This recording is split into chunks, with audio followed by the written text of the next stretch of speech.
Assalamualaikum warahmatullahi wabarakatuh. Perkenalkan, nama saya Abdul Raja dengan NIM 22090607.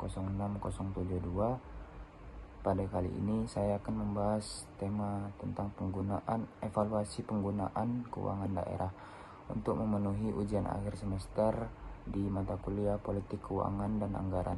Pada kali ini akan membahas tentang evaluasi keuangan daerah, mengenai seberapa penting evaluasi ini dan bagaimana cara melakukannya. Pemerintahan daerah punya tanggung jawab besar untuk mengelola keuangan daerah yang berasal dari pajak, retribusi, dan sumber pendapatan lainnya. Anggaran ini harus digunakan untuk membangun infrastruktur, meningkatkan pelayanan publik, dan tentu saja memenuhi kebutuhan masyarakat. Akan tetapi dalam pengelolaan keuangan daerah ini sendiri mempunyai tantangan. Maka ada evaluasi untuk memastikan bahwa penggunaan anggaran di setiap rupiahnya dikeluarkan benar-benar membawa manfaat.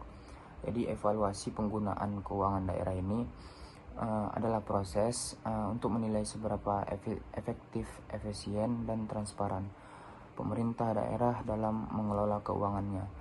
Proses ini nantinya tidak hanya untuk menghitung angka, tetapi saja melihat juga apakah pengelolaan anggaran sesuai dengan tujuan pembangunan yang direncanakan. Maka setidaknya ada 5 indikator membahas tentang evaluasi keuangan daerah, yaitu indikator utamanya yang pertama, pendapatan daerah. Pemerintah dalam hal ini memastikan bahwa mereka mengumpulkan serta memaksimalkan pendapatan pajak atau retribusi dan sumber-sumber pendapatan lainnya. Yang kedua, indikator kedua itu belanja daerah. Nah, di belanja ini terbagi menjadi dua, yaitu belanja modal dan belanja rutin. Belanja modal seperti digunakan untuk belanja modal digunakan untuk pembangunan infrastruktur dan menunjukkan fokus pada investasi. Dan kalau untuk belanja rutin digunakan untuk operasional harian. Yang ketiga ada investasi daerah. Selain itu, belanja rutin dan modal pemerintah juga perlu mengevaluasi pengeluaran untuk pembangunan fasilitas publik seperti jalan, jembatan, rumah sakit. Yang keempat ada utang daerah. Evaluasi ini melihat apakah utang yang dimiliki masih dalam ambang batas aman. Memang utang ini bisa membantu setidaknya pembiayaan proyek besar, akan tetapi jika utang ini tidak dikelola dengan baik, maka justru bisa menjadi beban di masa depan. Yang kelima ada kesehatan keuangan daerah. Di terakhir ini kita melihat kemampuan pemerintahan daerah dalam memenuhi kewajiban keuangan daerah dan menjaga stabilitas anggaran. Dengan kesehatan keuangan yang baik, pemerintah dapat terus mendukung program-program pembangunan tanpa hambatan.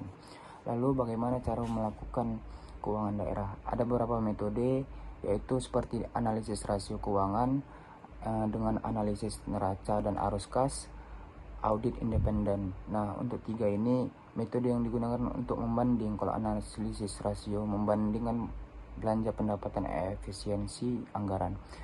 Yang kedua, analisis neraca membantu melihat bagaimana posisi keuangan daerah dari waktu ke waktu.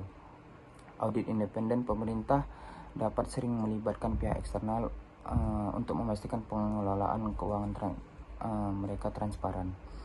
Apa manfaat dari evaluasi ini? Tentu saja keuangan membantu pemerintah daerah lebih efektif dan efisien. Kedua, masyarakat juga mendapatkan jaminan bahwa dana publik digunakan secara transparan. Ketiga, evaluasi memberikan data penting yang bisa digunakan untuk perencanaan di masa depan.